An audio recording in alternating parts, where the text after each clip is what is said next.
Disclaimer.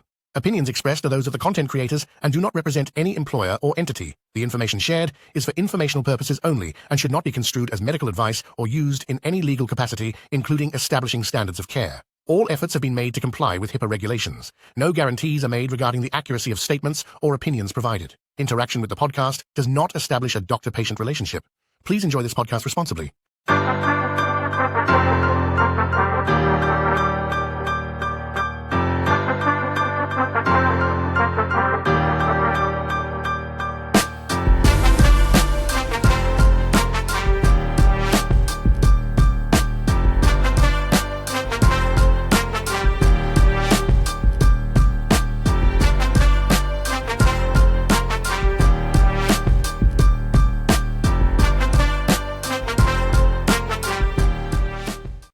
Welcome back to another episode of Pod Patrol with your host, Dr. Jeff Dikis.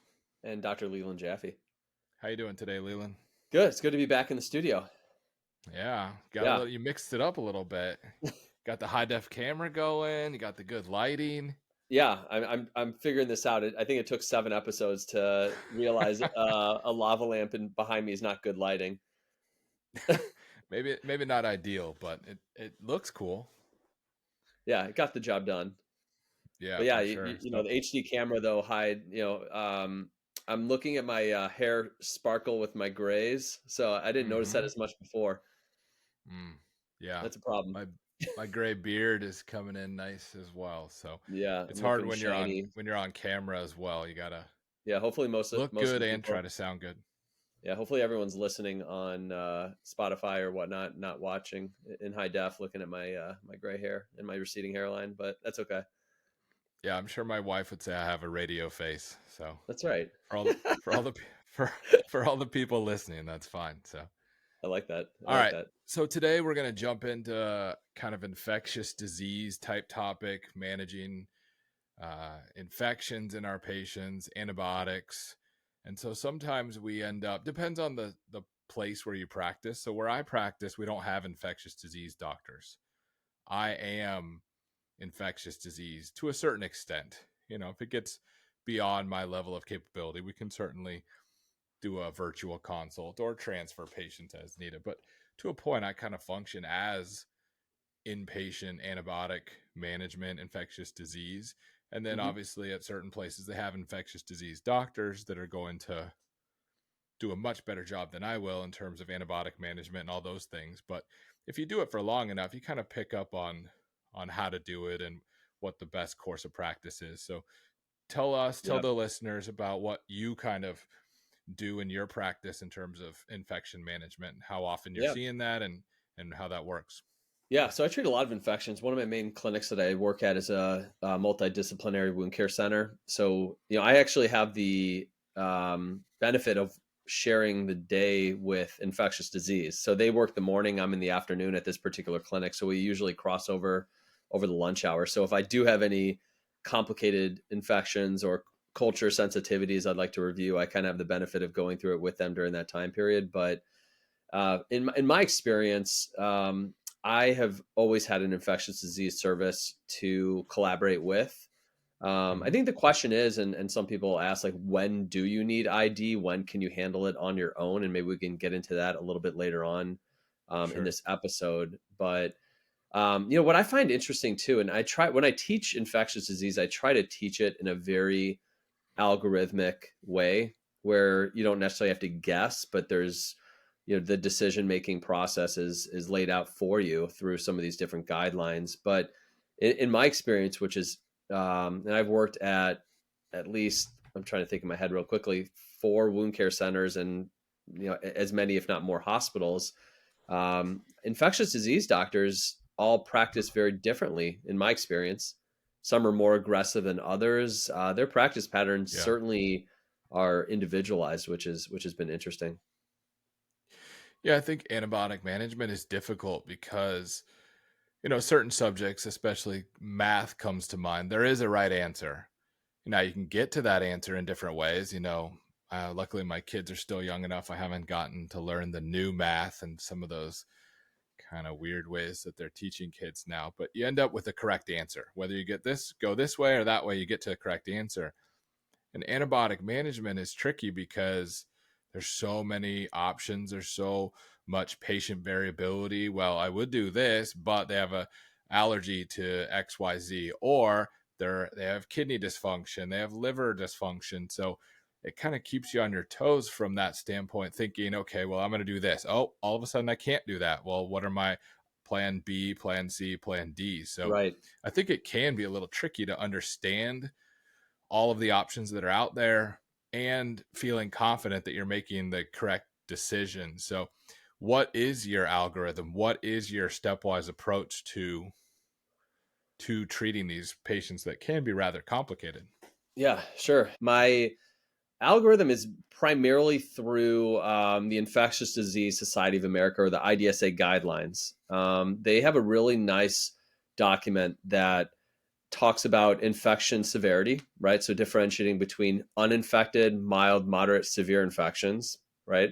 Based on the severity, then you can determine what antibiotics would be most appropriate for certain types of infections.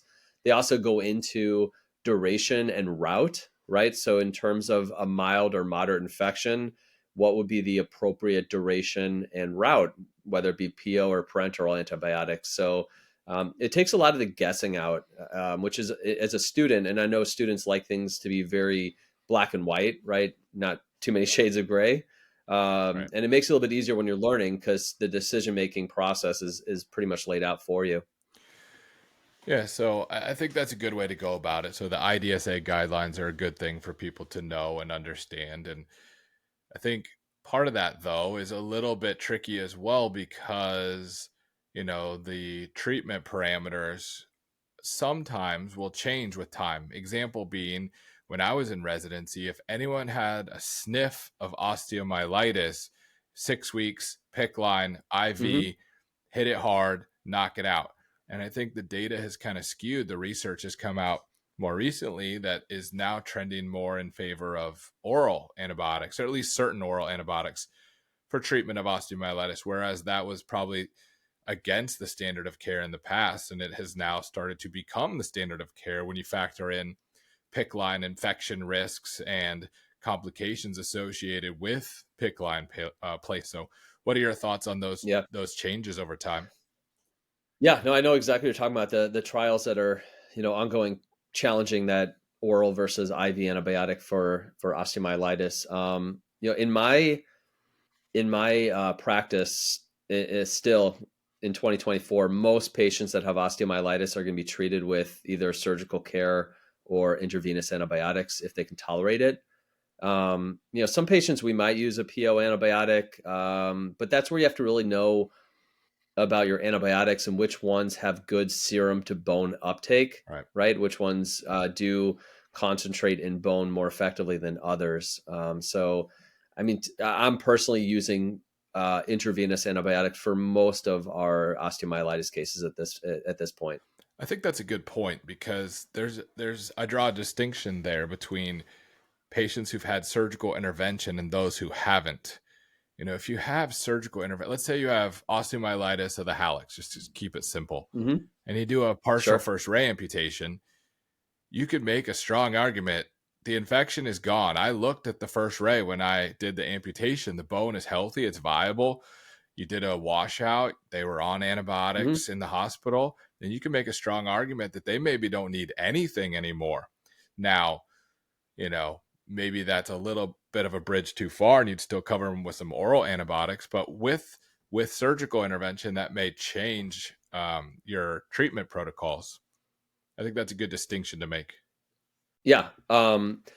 So to answer to comment a little bit further, and I completely agree with you. If you have an infected bone in the great toe and you amputate proximal to the infection and there's no more infected bone or soft tissue, guidelines suggest you only need about 2 to 5 days of an oral antibiotic. So pretty short duration of time is required. You definitely don't need the more prolonged, broad spectrum or more powerful IV antibiotics for a month.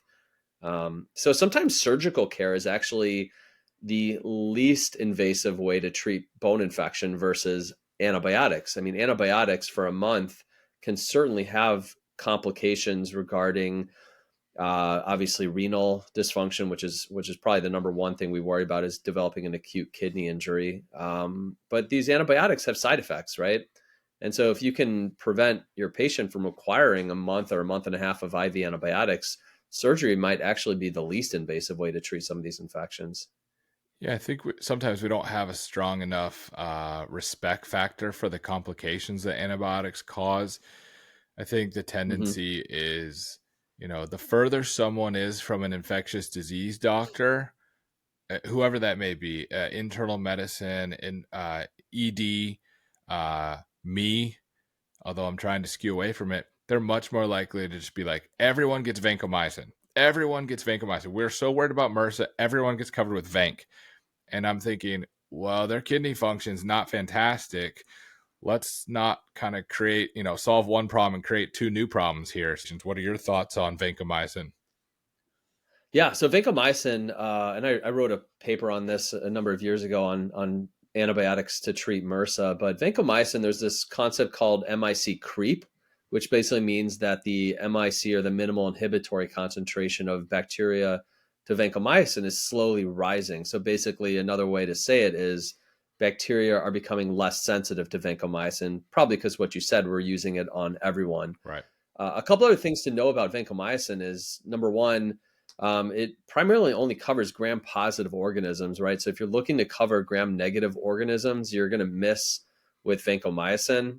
Also, vancomycin is not as effective as some of your beta-lactam antibiotics to treat staph and strep and some of these gram-positive infections that are not MRSA.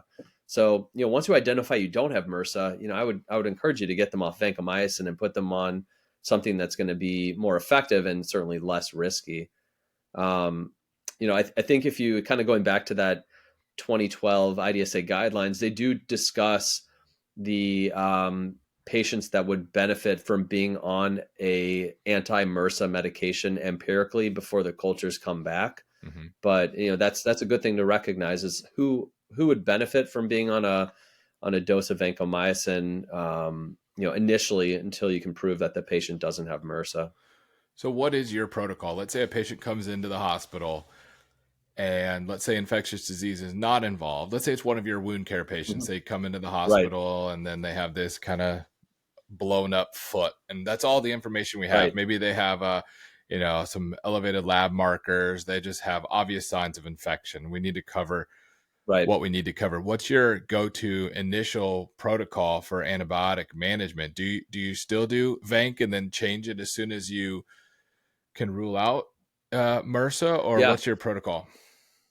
sure. So I'll share a case, and you'll see it through the presentation here in a little bit. But what I try to determine, number one, when I'm thinking about empiric antibiotic coverage, is, number one, again, infection severity.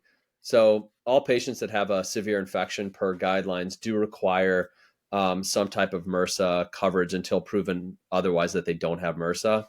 I also get a good medical history, right? So if my patients have a history of MRSA in previous cultures, then I do make sure to cover for MRSA. So it's really just based on infection severity as well as their history.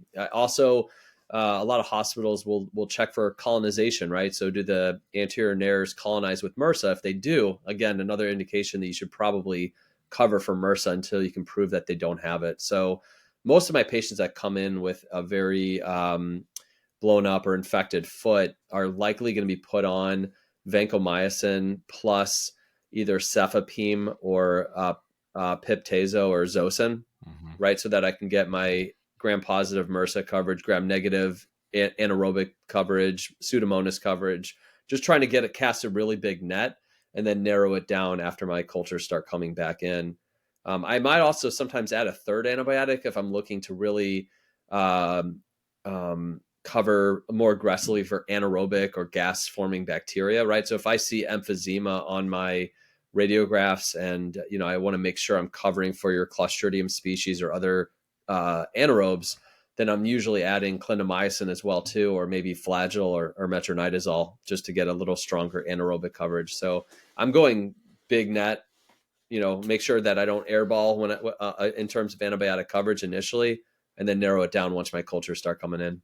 So are you letting the pharmacy dose your vancomycin, or how are you handling that based on creatinine clearance and patient, kidney function, all that good stuff, troughs and Yeah, all I the mean, stuff that come ours along with that? automatically, yeah, our hospital automatically goes through farm dosing.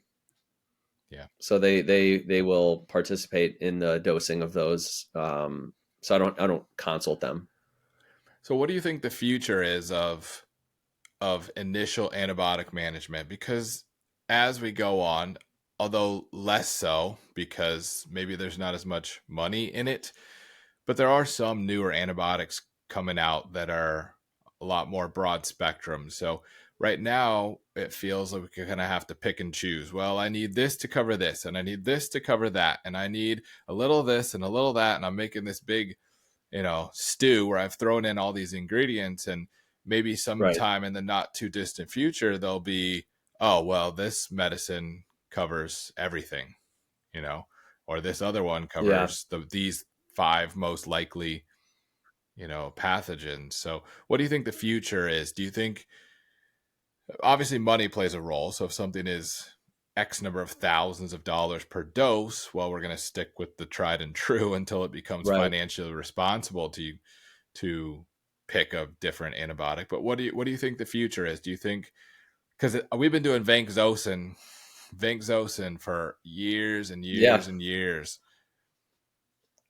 I personally don't see it changing in the near future in terms of that cocktail of antibiotics. But if I had to guess, first of all, I don't think it'll just be like an antibiotic that covers and blasts away everything. I think there's obviously risk in that in terms of knocking out normal flora and non-virulent bacteria that are probably beneficial, Yeah. right? So that's always a risk of being on antibiotics in terms of that whole microbiome concept. Um, but I think I still, when we get a culture, what comes back in our hospitals is a culture and sensitivity list, right? Where we see the MIC and the sensitivity of different types of antibiotics to that particular bacteria, right? So we still get our gram stain and then our CNS. So I think it's going to be more readily available to do PCR testing and just get more like genetic sequencing and a little bit more specific testing of antibiotics to bacteria based on that PCR testing, and just I think a little more detailed as compared to just this, um, you know, culture and sensitivity type charts that we look at. So that makes sense. I think that is the future of medicine is more rapidly available targeted antibiotic treatment, less shotgun blasts and more Right. targeted antibiotic treatment as soon as possible. So it'd be ideal if Yeah. they could come in as soon as they run labs. You're getting some sort of culture back, or I'm Right. probably wishing on a star, but getting that instant information to say, oh, here's what you have, let's go ahead and start you on this and this, and maybe you don't even need to be admitted to the hospital because you're borderline, and now we know with 100% certainty that we've got you covered for this infection. Right. I mean, one thing you mentioned already, which is I think we can expand on it a little bit, is the fact that not many new antibiotics hit the market. I think all of us now are kind of getting sick of seeing commercials for all the biologics that target different cytokines for autoimmune diseases, right? They're very Yeah. lucrative, Right. but patients that are on an antibiotic are on antibiotics for a very finite amount of time, 5 days, 10 days, and they're done, right? So those medications aren't necessarily as Profitable. lucrative. Yeah. Yeah, Profit. profitable. Yep. So it's so from a student standpoint, it's actually fairly easy to learn antibiotics because they don't change very frequently. Like you mentioned, vancomycin's been a mainstay of treatment since I was a resident, right? And I started in 2008, right? It Right. hasn't changed all that much. Yeah. There are some new medications that have come to market, and one that you mentioned in terms of avoiding a hospitalization are two antibiotics that have a half-life of about 8.5 days. So the first generation was one called dalbavancin, and the second generation is iritavancin. Okay. But we've started to use some of those antibiotics now where you can give them an IV infusion, and then the half-life of the medication is, again, 8.5 days. So you can avoid a hospitalization for someone that maybe was going to be hospitalized for IV antibiotics. And we've already started to use that in practice at our facility. So that would be an example of going ahead and using a more expensive antibiotic because the money that you're going to Right. save to avoid inpatient hospital stay would Absolutely. far outweigh the cost of that upfront cost that would be increased compared to the other antibiotics that you would Yeah, use. So that's a good absolutely. I mean, advancement. when I first looked in and investigated some of these medications, the sticker price was a little shocking. You're like $3,500 for a dose. But Right. again, yeah, if you can avoid a hospitalization, all of a sudden that becomes quite cost effective in terms of treating a patient that might need to be hospitalized for IV antibiotics solely. And if you can avoid that, then that's a lot better. Yeah. So you're already using some of those in your hospital. How do they decide who gets it and why? Yeah. So again, I have that discussion with infectious disease. I have a colleague that I work with very closely. So if we have a patient that we think requires intravenous antibiotics based on the severity of their infection, as well as what we're treating in terms of bone or soft tissue, then we'll talk about if this patient might be a candidate for avoiding hospitalization and getting scheduled to go to the infusion center to get an IV blast of this medication. Mhm. So it's a more of a collaborative decision, but one that if this patient doesn't require hospitalization, meaning it's unlikely that they're going to need an incision and drainage, surgical care, more medical care, they just need the antibiotic, then a lot of times we can avoid the hospitalization in that manner. But for those listening, these antibiotics that are newer, they, especially iridovancin, you have to undergo, it has to go through prior authorization with insurance. You can't just write an order for it and expect it'll happen. Mhm. It has to be done through insurance approval, and then the patient goes to an infusion center and gets it administered in an outpatient setting. So I think that's Yeah. kind of important. Is the patient is not medically unstable, that would warrant admission, Mhm. obviously, and does not need an urgent or semi-urgent surgical intervention. Yeah. I mean, all of us have had those patients if that you're admitting them because they need IV antibiotics. Mhm. And if that's really the primary reason for admission, this is potentially a way to avoid an admission and still get that patient the same level of intravenous coverage. There's trials comparing most of the clinical trials on newer pharmacologic medications undergo what's called non-inferiority trials, Sure. which is I had to like read that so many times. It's a double negative, right? So is this medication not Right. worse than what is traditionally utilized, Yeah. right? So these newer antibiotics are not worse than using vancomycin and some of the more traditional antibiotic cocktails that we use to treat MRSA infections. Sure. So do you treat patients differently based on localized infection versus, positive blood cultures, or what's your protocol for that? Or are you kind of just saying, well, this is the bacteria that's causing it and we're just going to treat these patients the same, or do you draw a distinction between those two? Yeah, definitely a distinction. I mean, just about every patient that I admit with an infection will undergo blood cultures in the ED. Always good to get cultures before you start antibiotics, by the way, if possible. It's not always possible, Right. but if you can, that's ideal. But as soon as there's positive bacteremia, then or a blood culture, then that definitely shifts my thought process. I immediately get ID on board when I have a positive bacteremia. Usually you have to undergo echocardiogram studies, making sure you don't have infective endocarditis. Mhm. The antibiotic duration is going to be prolonged. You have to repeat blood cultures, usually every 1 to 2 days until they're negative. So it definitely complicates the situation when you get a positive blood culture, as opposed to something that's just more localized. And the morbidity goes up for the patient. Right. Makes sense because it would infer a more serious infection or at least a more invasive infection. Maybe not a worse microbe, but at least an infection that's progressed beyond a localized source infection. Oh, absolutely. Yeah. Absolutely. In fact, if you get a positive blood culture and you're showing, your coagulase negative staph, like staph epidermidis, you probably want to redraw your blood cultures to make sure it's a true pathogen or more of just a contaminant. So, So, yeah, I agree. what about patients who have, some more severe infections? Any of these, microbes that are becoming significantly resistant. We had a patient one time in Pittsburgh. I don't even remember what it was. It was it was like a multi-drug resistant strain where everyone freaked out, like infectious disease freaked out. This patient was in an isolation room with like the air circulation that went to the outside. They had Sure. a staff member, a security guard at the door, and every patient or every provider who went in and out of that room had to sign in and out and when and why they were going into the room. It was like, oof, I don't want to go in that room. Yeah, right.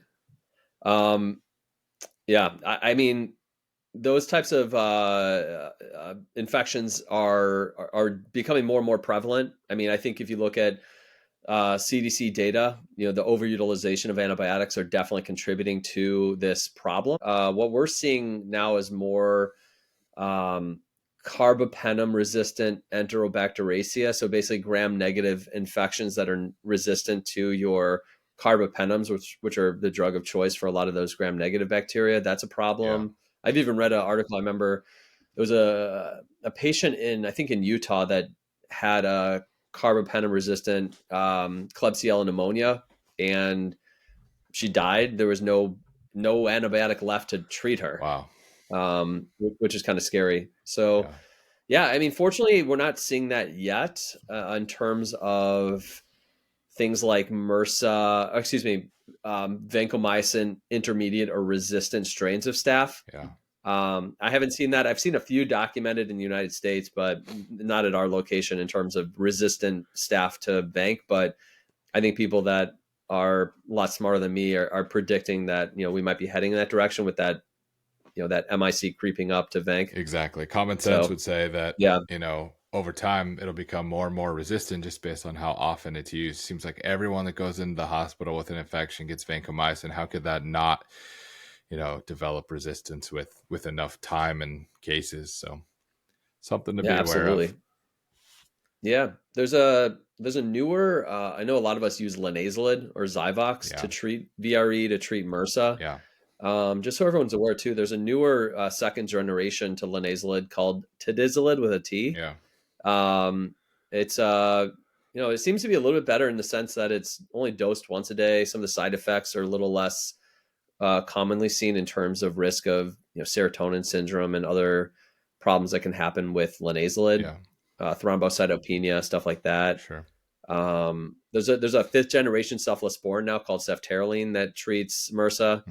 Mm-hmm. That's kind of exciting. The first beta lactam that's available to treat MRSA infections, and so that's a newer one. And then the newest one that I'm aware of, I think it was approved by the FDA in 2017. It's called delafloxacin. So it's the newest quinolone, the only quinolone that covers MRSA as well too. So that's available too if people want to use a quinolone to cover for MRSA as well.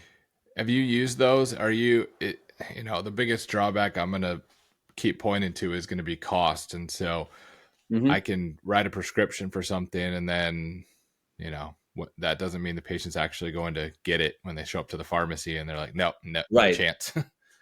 Exactly. So those newer ones, I haven't found the need to, but you're exactly right. If you write for that, they're probably going to call you and say, "Oh, hey doc, have you tried this first?" Right. And I think, I don't know exact time frame, but 10 years ago when we tried to prescribe Zyvox, or the brand name of linezolid, it was cost prohibitive. It was incredibly expensive. But once the patent is the patent, I think that's the right word, expires, then generics are available, right, and they become much more affordable. Yeah.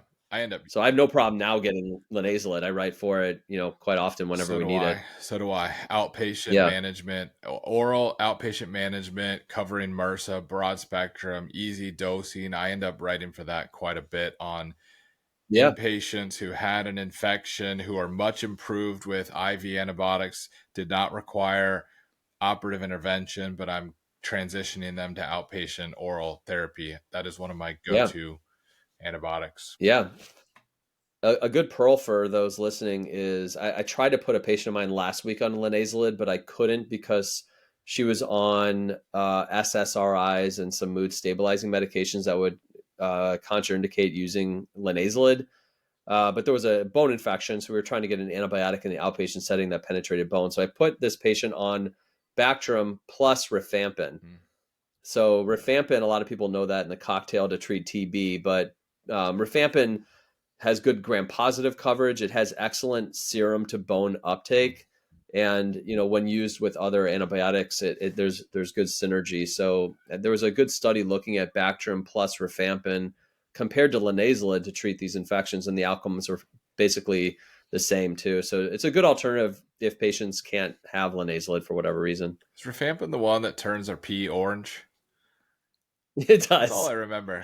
Maybe you might want to disclose that before as well too. I think you sweat red and like all your bodily Hey, fluids. you see my shirt? Get ready to pee that color. That's right. That's right. Heads up. But yeah, that cocktail's worked fairly well for me in certain circumstances where I can't use linazolid, but I want that same degree of coverage. So what is your determining factor for if someone comes into the hospital, they have an infection? We already talked about if you do surgical intervention, that changes your protocol. So let's say they don't have surgery and they do have some. I mean, are you doing surgical intervention on anyone who has osteomyelitis? Because I don't tend to. No, not at all. Yeah. Okay. So let's say they have osteomyelitis and you're like, well, it's not that impressive to me. It's always, everyone gets all excited. Like, oh, the report came back with osteomyelitis. I'm like, yeah, I could have told you that without an x-ray. Look at that thing. Like, right. Yeah, of course it's chronic. It's in there. But what's your protocol for determining which patients you'll put on outpatient oral antibiotics versus parenteral? Like a PICC line or coming into the infusion center. How are you deciding who gets what? Because I do most of mine with oral. Sure. I just do. Yeah. Yeah. Most of my, so two-part question. So when I have a bone infection, I am much more patient now than I was when I started my career. When I was early on, positive bone infection, unfortunately for me, usually meant we're surgically resecting bone. And I think nowadays I've seen that antibiotics can treat and manage a bone infection fairly well if the patient can tolerate the antibiotic. So I'm much more patient than I was initially. But in terms of the treatment decision, most of my patients that have a bone infection are still going to get the 4 to 6 weeks of parenteral antibiotics. I think there's good data to perhaps challenge that. The trial that I might need to be fact checked on this one, but I think it's that Oviva trial, which is the oral versus intravenous antibiotics to treat bone infection, was essentially showing that you can have a fairly comparable outcome with oral antibiotics compared to intravenous. I still treat most of mine with parenteral. So I think I differ from you a little bit, but I would also say I'm in a more community hospital setting. If anyone has a severe infection, they are not staying at my hospital. They are going to a larger institution with infectious disease.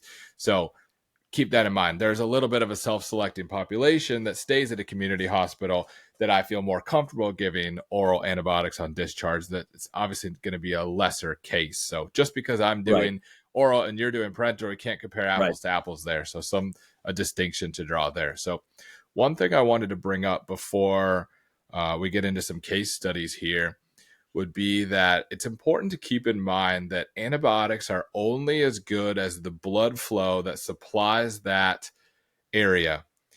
So we get all caught up in antibiotics, and managing osteomyelitis with oral versus parenteral.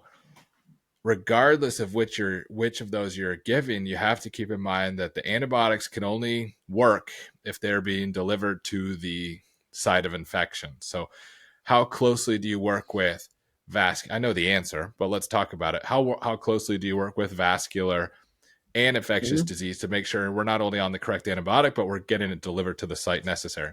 Yeah. That's a great point you make, because I mean, there's cases where if you don't have blood flow, then anything you give orally, parenterally through an IV is going to have limited ability. So that's sometimes where like antibiotic beads and things like that can deliver local concentration of antibiotics. But one thing I'm lucky in terms of where I work, and when students come work with me at the hospital, one of the first things I show them is, the back entrance to our clinic. I'll open that door and I can almost stretch my arms out to the entrance for interventional cardiology, radiology. Yeah, So sure. they're literally across the hallway.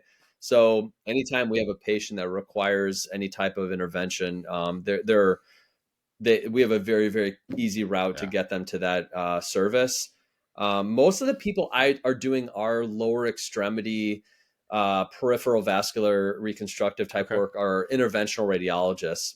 So we have 2 or 3 interventional radiologists that do most of our work, really because these individuals are very skilled at going Yeah. infrapopliteal, so below the knee. What I've noticed is that, some interventionalists might stop at the like SFA or superficial femoral artery. And I'm like, Right. but the problem is, Yeah.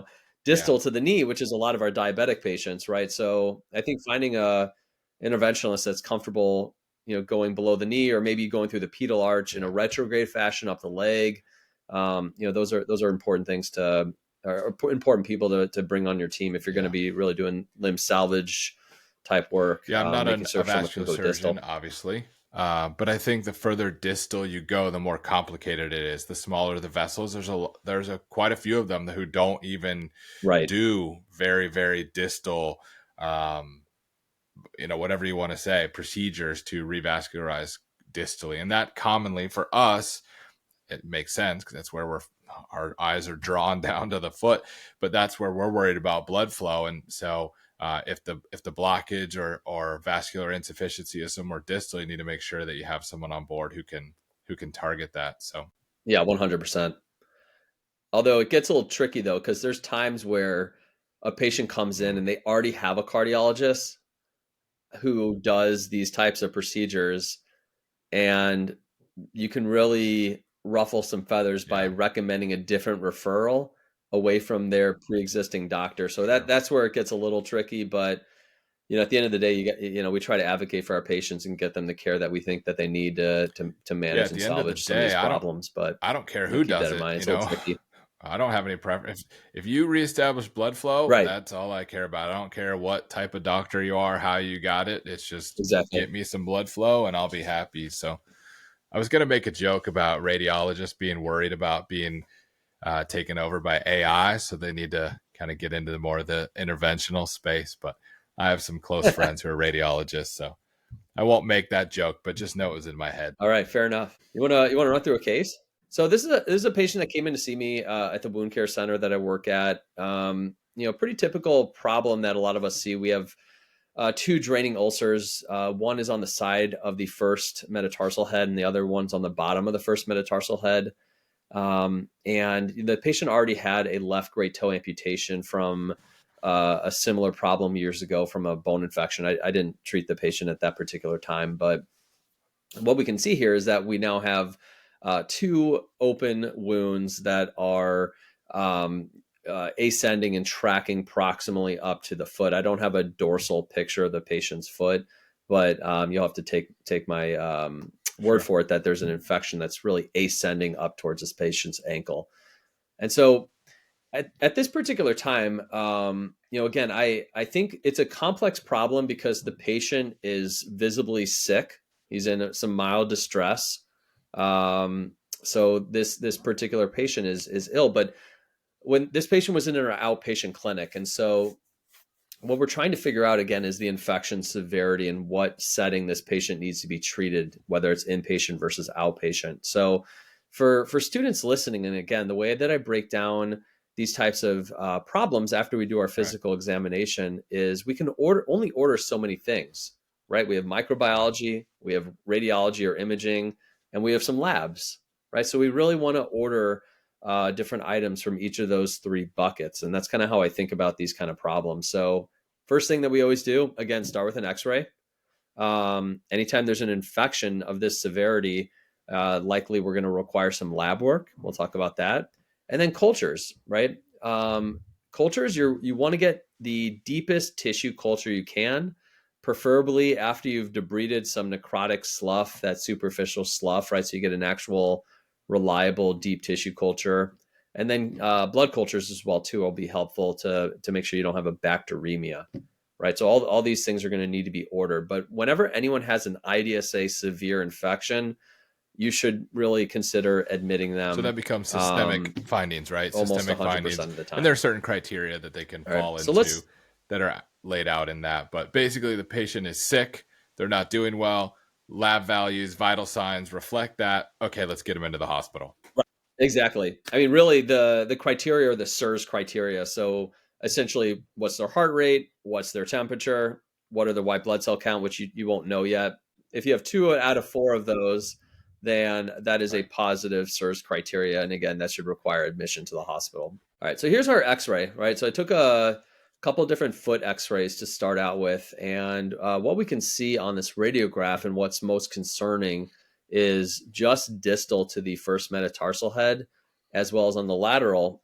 You can see that there's these pockets of emphysema that are ascending up to the patient's ankle and a little bit proximal to the ankle, right? So now we know there's a gas-forming infection that is ascending up to the patient's ankle and maybe even more proximal, right? So once you get this type of x-ray, again, I don't know if I have a proximal enough x-ray view. So this is where I would recommend getting a TIB-FIB film as well too, and make sure you don't have any pockets of emphysema in the compartments of the leg, right? That's going to require obviously a more proximal incision and drainage to open up those compartments. Some people ask me at this point, like, do you need an MRI? And again, at this point, the patient has a gas infection. He's got, as we'll see in the next few slides, some concerning signs for sepsis. So an MRI is only going to delay the treatment, and it's not going to really change what I'm going to do from a procedural standpoint. So I personally only get an MRI if it's going to help me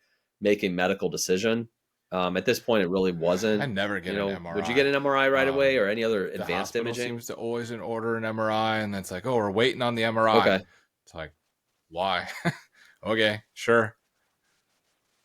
Right. If it's really not going to help you make a decision, I typically won't order an MRI unless I think there's value in it. But anyway, so here's our labs, our vital signs first. So the patient was at 103 degrees Fahrenheit, about heart rate was 127, respiratory rate was 20. Right now we have 3 out of 4 of our SIRS criteria based on the vital signs. So this is a severe infection, right? And so what's triggering in my mind is, okay, severe infection needs hospitalization, gas needs surgery, severe infection, I need at least vancomycin to cover for my MRSA, gram-positive, gram-negative, anaerobic, and Pseudomonas bacteria, right? So, but what was really interesting about this particular case was that this patient did not have leukocytosis, which I still don't know to this point why, but I thought that was pretty interesting. And it might be like 10.5, and that could be the equivalent of 17 in someone who wasn't immunosuppressed. Yeah, exactly. But some of the good things that we can see on here are the glomerular filtration rate is greater than 90. So we do not need to be, at least initially, concerned about renally dosing antibiotics, right? It's safe to put the patient on those antibiotics that are renally excreted. So, that makes me a little bit more comfortable. All right. So I almost always throw inflammatory biomarkers on there too. So ESR, CRP. What does it change anything? If someone comes in with these red hot swollen foot inflammatory SIRS criteria, I know their inflammatory markers are going to be elevated. Does it change anything for you, or just checking the boxes and saying, yep, we did this, we did that, right, and it's protocol? Yeah, no. So I think you can use it for 2 things. Number one, if you're not sure if there's osteo, there are certain levels that are predictive of osteo. So if your ESR is over 60 to 70 millimeters per hour, and if your CRP is over 3.2 milligrams per deciliter, it's more predictive of osteo. But really the value that I think is following trends or response to treatment. So I'll reorder these perhaps every 48 hours and make sure they're trending down. Yeah. So that's kind of what I use for that. Procalcitonin is another one. That's ordered sometimes in terms of predicting sepsis or the severity of sepsis. That one tends to be more responsive to inflammation that's from bacteria, not so much as generalized inflammation. Like ESR and CRP can rise in a rheumatoid patient, similarly to a infection patient, right? It's non-specific, but procalcitonin seems to be a little bit more specific to inflammation from a bacterial cause. First thing that comes back is some gram stains. So for those just listening, the patient was growing many gram-positive cocci chains, which we know is a type of strep. Many gram-negative bacilli, which are real common in diabetic foot infections. These kind of cases, you don't want to wait more than a few hours if possible, right? You don't want to just put this on the calendar for the next day. So I took the patient to the operating room. It was like 5 or 6 p.m. after clinic ended. And there's that whole cliche in wound care, time is tissue. And until you cut into an infected wound, you'll really appreciate how those bacterial enzymes can really digest and damage different layers of tissue, right? Muscle and fascia and tendons, right? So the sooner you can drain it out, the better your outcome is going to be with your patient. So I brought him in that first night. We just made a long incision along the dorsum of the foot, and then it kind of wrapped planarly. And basically what I'm trying to do is I'm just keeping my incision going as proximal as I need to get to the more proximal part of the infection. So, I just keep tracking it as far as I need to. And then I just threw these retention sutures in place to keep it open and allow it to keep draining out. I think these sutures, I like using either 1.0 or 2.0 proline. Proline tends to stretch a little bit. So I tend to like that for my retention sutures. And when do you use a wound vac? Okay. Yeah, I personally don't put a vac over an acute infection. I would probably put it on in a few days if I wasn't able to get secondary closure or primary closure. Anytime I do an initial IND like this, it's almost always going to be 2 washouts. So the initial one, maybe a second washout, and then after a number of days when the edema comes down. Even so, you can sometimes use an incisional vac too if you wanted, just to help reduce tension along your incision and help perfusion to the incision line. So the L-Rinic score is a score to try to predict whether or not somebody has necrotizing fasciitis. So pretty simple scale. I took a screenshot of a website that just calculates this for you. So there's 6 parameters: CRP, white blood cell count, hemoglobin, sodium, creatinine, and glucose. You plug in those numbers and it gives you a numerical score. And based on that numerical score, it tells you the probability of your patient having a necrotizing fasciitis. In our demographic, I've seen one for sure with that dirty brown dishwater drainage, and we took the bandage off in the wound care center in residency, and there were literally chunks of the foot falling off in clinic. It was like, oh yeah, this is not good. Yeah. These infections, unfortunately, can tend to fester for some time before patients come in for medical care. Right. But the first time you smell it, then usually you can't forget that smell. Yeah. So again, once we get the cultures back in a few days, then we can decide, is the patient on the appropriate antibiotics, or do we need to change them? And again, when this patient doesn't have MRSA, then we can take the patient off vancomycin, either leave them on Zosyn-Clinda, or perhaps choose a different option. So, fortunately for this patient, there's a lot of options. There's not a multi-drug resistant bacteria here, so you have a lot of choices. But still, at this point, we really don't know how long the patient is going to need antibiotics, because this was just following that initial washout. So I took the patient back to surgery, usually about, I'd say, anywhere 4 to 5 days, 3 to 5 days after that first surgical incision and drainage is usually when I'm going back to the OR. Fortunately for this patient, the tissue was really responding well over that first week. So for those that aren't watching, I was able to get primary closure of about, I'd say, 75 to 80% of the incision line. And then there was just a small wound at the distal aspect here. So this is perhaps where I might consider putting a wound vac on there if I thought that was going to be necessary to help granulate that in and get that tissue to close. But at this point, I have resected the first metatarsal head. So the first met head was osteolytic and osteomyelitic. So I ended up taking out the head of the first metatarsal during that second surgery as well too, just to try to get proximal to where the infection is located in terms of the bone. But when you take a bone culture, it's always good to take culture as well as pathology. So when you take a culture, it's being sent fresh, and that's where you're going to look for certain pathogens, right? But I also take a part of that bone as well too, and I send it for histopath, right? So I'll send part of it in formalin, looking for the cellular components of the tissue specimen as well too.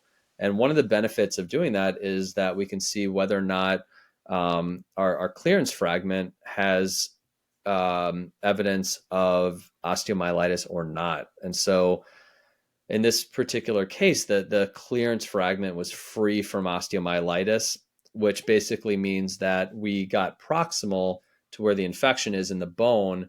There was just some residual soft tissue infection. So in this particular case, I did not think that 4 to 6 weeks of IV antibiotics is necessary, but perhaps a shorter course of a PO antibiotic for maybe 2 weeks or so following discharge would be appropriate. Yeah. The biomechanics of a first ray amputation is pretty difficult to manage. I mean, once you lose that first ray, it's tough. What do you think? They're an annuity. They just keep on coming back. It's that you have one problem, and then they were self-selecting in the first place to develop a problem. And so typically it's not magically their diabetes disappears and all of a sudden they're healthy.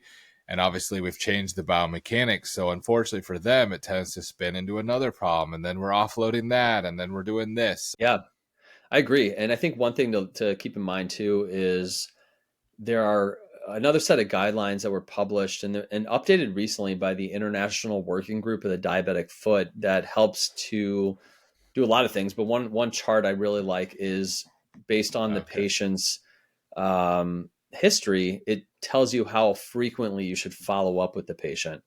So, for example, patients that have non-traumatic amputations, so like this, where we took out the first ray, I typically follow up, if possible, monthly for at least 6 to 12 months to make sure that they're not developing any recurrent problems. Because I think if you look at the data, 50% of these patients are going to reulcerate within 1 calendar year, and there might even be a day where we're graded on ulcer-free day. So real quick, I wanted to go through this case.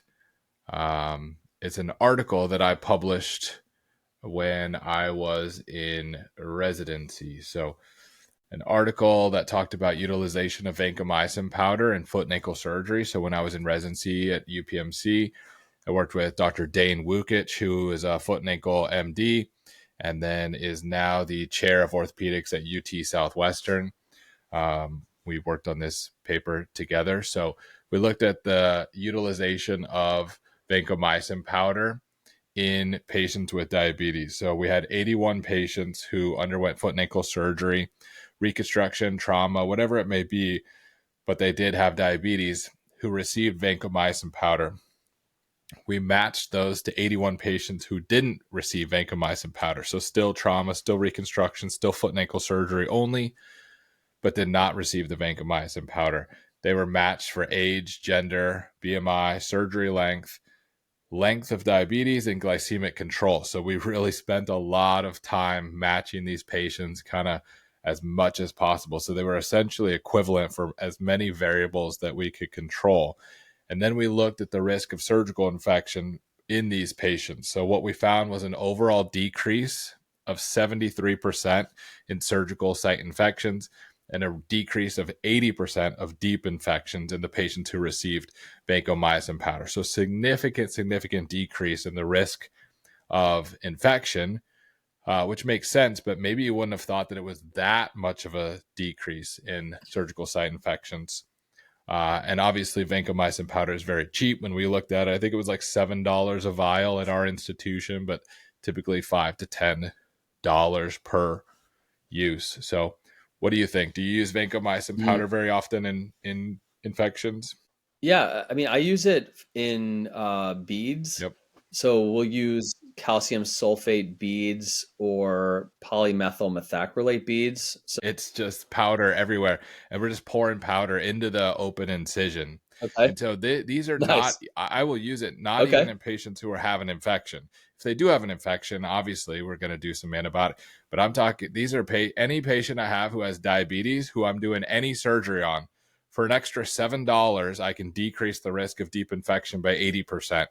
So to me, that's a pretty good trade-off. So I'm using it even in patients who I'm not taking in for infection. These are reconstruction patients, diabetic ankle fracture, putting some powder in there.